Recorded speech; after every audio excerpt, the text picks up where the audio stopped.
Every year in North America, 8 million people contemplate this.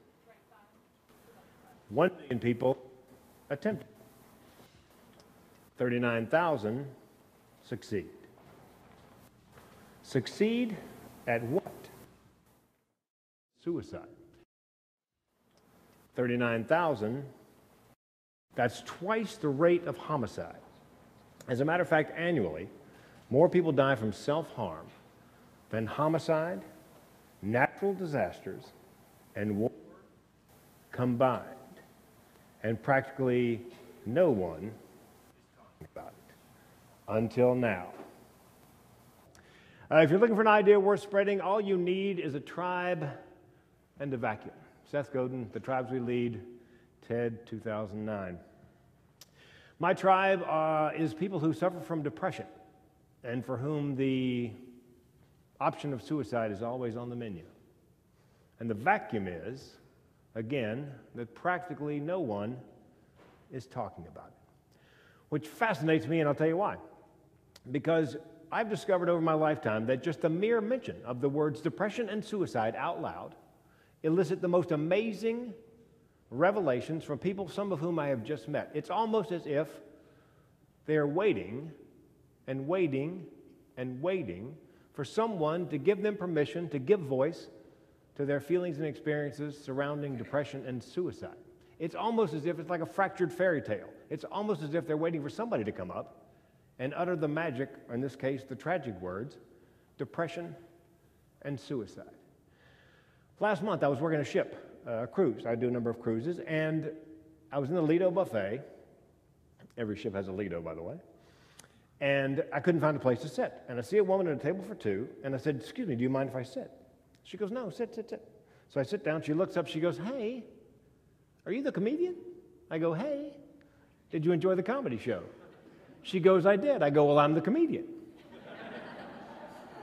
She goes, "Well, what would you have said if I said I didn't enjoy the comedy show?" "I'm the juggler." We got to chatting. She said, "Are cruise ships all you do?" I said, "No, I do quite a bit of motivational speaking, and you know what? I just nailed down a TED Talk." She goes, "What's the topic?" And I'm thinking to myself, here we go. I said, "Depression and suicide." And then I started a countdown in my head. 3, 2, 1. She says, "You know what? I tried to kill myself twice." She and I have just met. She goes, "First time kind of half-hearted. It was in college, not particularly serious." She said, "The second time, far more serious." She goes, "I not only graduated college, I had graduated medical school. I was a doctor. I had the knowledge, I had the equipment, I had an IV started in my ankle. I had the suicide cocktail in my left hand, the 2 vials. In my right hand, I had the syringe, getting ready to load it up. And she says, the phone rings. And I'm thinking to myself, do I answer it? Well, she said, "You know, I was afraid it was somebody who would worry. They would come over, they would interrupt." So I picked up the phone. She goes, "Turns out it's my 13-and-a-half-year-old son."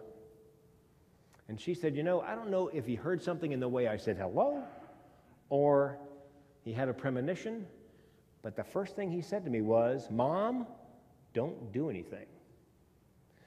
She said, "I didn't. I didn't give up on the idea of suicide, but I decided not to do it that day because I was afraid," she said, "he would realize that it had happened right after we spoke and he would feel guilty, that maybe he could have said something that would have stopped me from committing suicide." So I said to her, "Well, how old is he now?" She goes, "He's 21. I said, "Does he know that he stopped your suicide?" She goes, "Oh, no." I said, "No?" She goes, "No." How do you start that conversation? How indeed? I'm thinking TED Talk. Which, by the way, raises the question. A comedian talking about depression and suicide? How exactly are you qualified? Now, I'll tell you, I believe a comedian is a good choice, and I'll tell you why. Because a comedian's job, if you drill down to it, is to speak truth to power on behalf of the powerless. And in this case, I'm speaking truth to the power of depression on behalf of the powerless, those who are caught in its grip. Number 2, I believe that depression is at its core hopelessness. And with humor, there's hope. With laughter, there's life. And that nobody dies laughing. And 3, I myself suffer from depression. I have thought about killing myself more times than I can count. This is the way the world sees me. And this, with apologies to the Showtime series Dexter, is my dark passenger. This guy has tried to kill me for as long as I can remember. Came very close in 2010. It was the heart of the recession.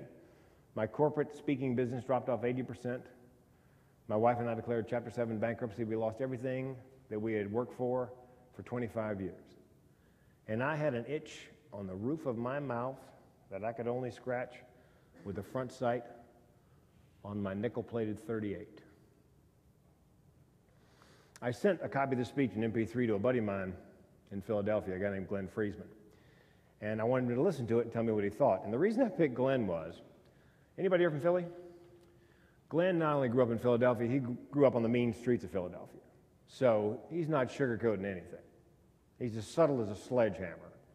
Yeah, so I knew he would tell me the truth. So I sent him the MP3 and I waited. The phone rang. Hello. He goes, it's me, Glenn. I go, what do you think? He goes, hey, it's a good talk.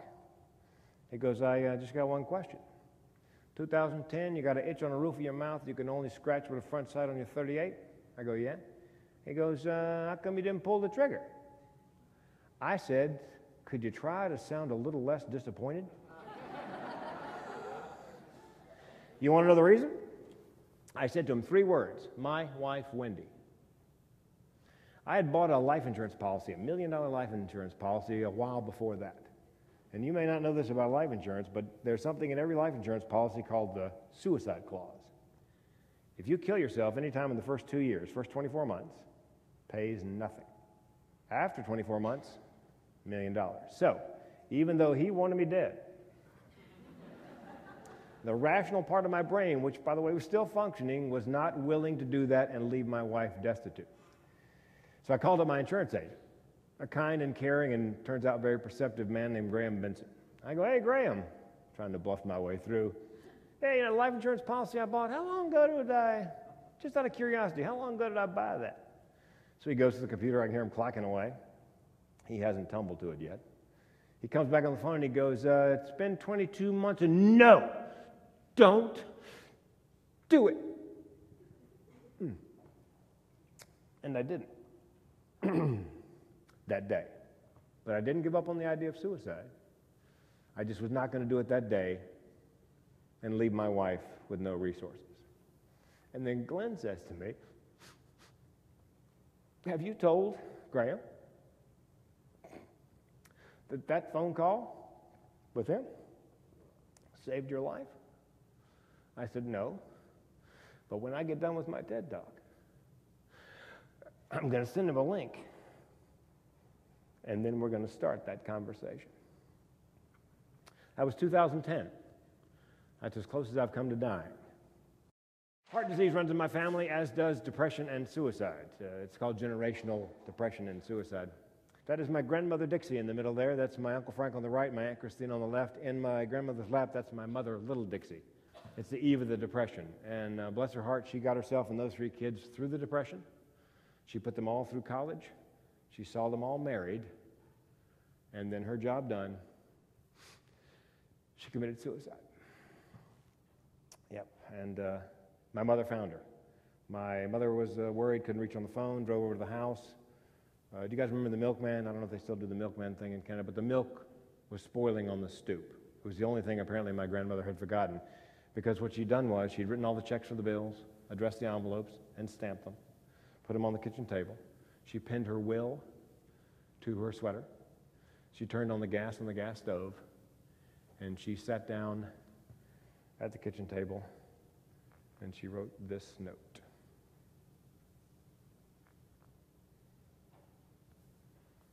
My dear children, I am so sorry to leave you, but it can't be helped.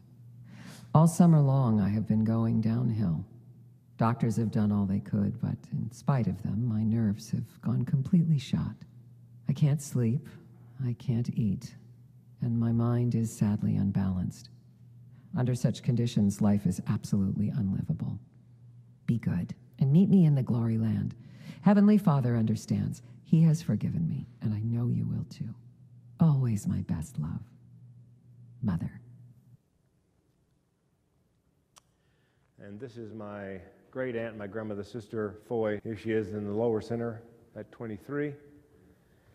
And here she is again. She's second from the right, shortly before her death.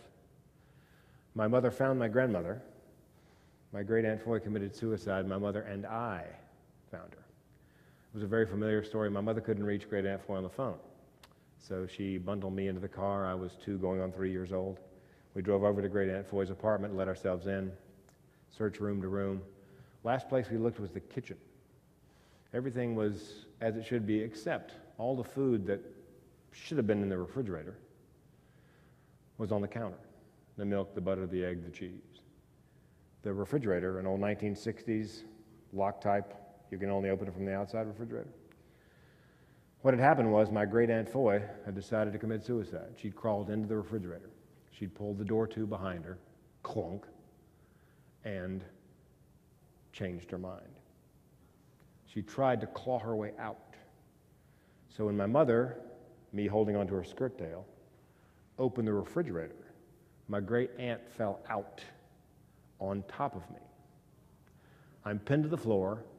Her face is inches from mine, frozen in the final moment of terror, her hands like claws, fingernails broken, bloodied, and missing. I screamed for days. Pretty much everybody in my family is on some sort of antidepressant, except for me. So pardon the pun, I dodged that bullet. I drink copious amounts of coffee, what I believe to be the mother's milk of motivation. Yeah. And, oh man, without the coffee? Yeah, my wife said to me one time, you know, coffee blocks the movement of certain chemicals, minerals through your brain. I said, if I didn't have the coffee, only mineral moving through my brain would be lead. Yeah, so, and I believe this is the linchpin, I have a really, really dark sense of humor. The darker, the more therapeutic. For example, I'm on the TED.com website. I type the word suicide in the keyword box. And you know what? Very few TED Talks on suicide compared to other topics. And then it hit me. Duh. Yeah. I mean, think about that. If you're really, really good at suicide, chances are you ain't going to be recording a TED Talk. My grandmother killed herself with a gas stove, my great aunt with a refrigerator. What is it with my family and major appliances? I drive past Sears, I tear up. When my great aunt fell out on me, you can only imagine the scene and the smell. Well, the smell would have been worse, but the only thing in the refrigerator with my great aunt all that time, box of Arm & Hammer. I know, that's just wrong, but it's amazingly therapeutic. Yeah, your life, don't fake it until you take it. I think that's what happens a lot of times, because people can't share. People can't give voice to their feelings, so they just fake it until they, I believe my grandmother, that was her fate. I believe my great aunt, and I believe Robin Williams. When it came to depression, bipolar, and suicide, same thing.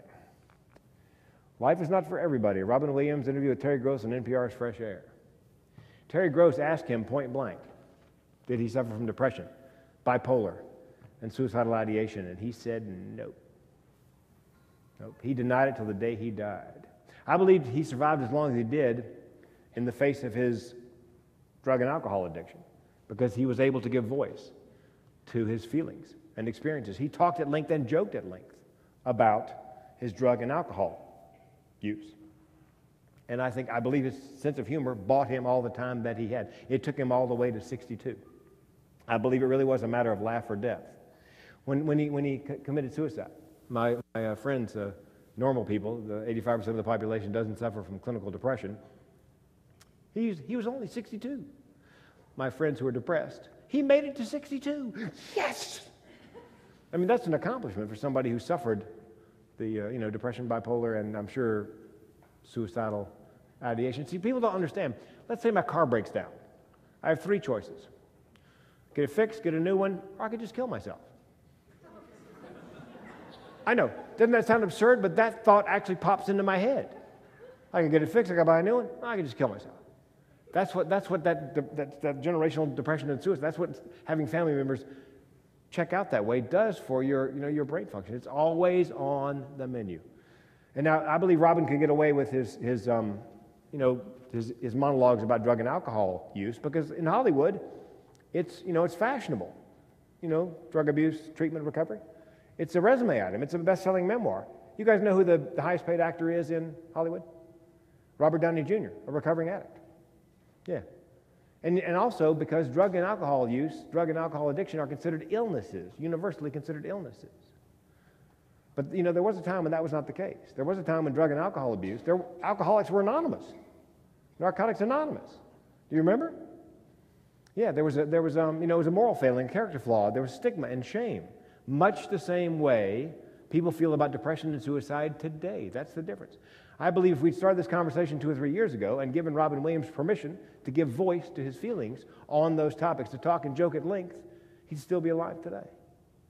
I believe he would have gotten together with Billy Crystal and Whoopi Goldberg and said, look, comic relief, let's bring it back. Only this time, instead of raising awareness and money for the homeless, let's raise awareness and money for the hopeless. But it's too late for Robin. But there are other people, we can still save people. Here's the deal. When the people that suffer from depression have an expression about the normal people, the 85% of the population that doesn't. The expression is this. You guys see this? Normies just don't get it. That's what people who suffer from depression call normal people, normies. Normies just don't get it.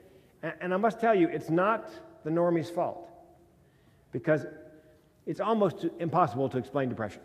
The best I can do with depression is a simile, like you're wearing lead-filled boots. That's what depression is like. It's like walking around in those. Things not to say to somebody who is brave enough to tell you they are depressed.